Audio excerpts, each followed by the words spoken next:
हमारे पार्टी के कार्यकर्ताओं ने सुनिश्चित की है और वहाँ के लोगों ने जो वहाँ के अत्याचार से पीड़ित थे उस जनता ने खुल करके भाजपा का समर्थन देने का कार्य किया है और एक भाजपा का राष्ट्रवादी सरकार बनाने का कार्य किया है।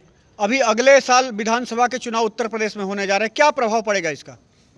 इसका असर बहुत बड़ा पड़ने वाला है और यह समझ लीजिए कि उत्तर प्रदेश में तो प्रचंड बहुमत में 300 पार सरकार यहाँ पे हम बनाने जा रहे हैं और उत्तर प्रदेश की जनता जाग उठी है। पूरे देश के चुनाव देख ली है। पश्चिम बंगाल जब हम जीत के आए हैं तो उत्तर प्रदेश की जनता ने जो है एकदम तो वो मन बना लिया है कि यहाँ इस बार 300 पार का समर्थन देने का कार्य करेंगे। जिस तरह से उत्तर प्रदेश के सीएम योगी आदित्यनाथ की तमाम रैलियां हुई हैं, दिल्ली में 28 साल के बाद कमल खिला है, यहाँ पर भी लंबे समय के बाद बीजेपी को जीत मिली है पश्चिम बंगाल में, तो लगता है आपको बीजेपी में योगी आदित्यनाथ का जादू चला है?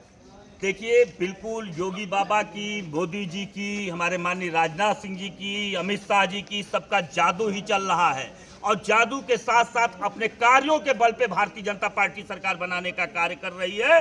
ये भारतीय जनता पार्टी कार्य कर रही है, जनहित में कार्य कर रही है, जनता के लिए, गरीबों के लिए स्कीमें ला करके, उनके लिए योजनाएं ला करके कार्य कर रही है, जनता को हित पहुंचाने का कार्य कर रही है, जो भी कार्य कर रही है और हमारी मातृशक्तियों जनता के सुरक्षा के लिए कार्य कर रही है। भारतीय जनता पार्टी निरंतर हर तरीके से एक जनता के बीच में एक जनादेश देने का कार्य कर रही है कि किस तरह की सरकार होनी चाहिए।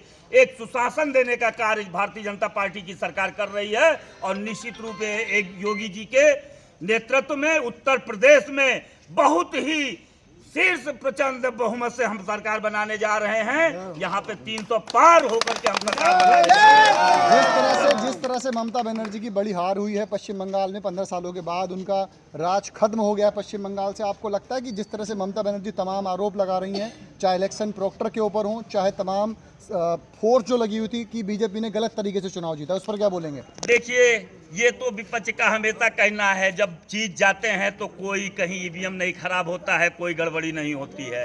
हारने के बाद में सारी गड़बड़ियां उनको नजर आने लगती हैं। अपने शासन को लोग नहीं देखते हैं कि हमने किस तरह का शासन दिया है।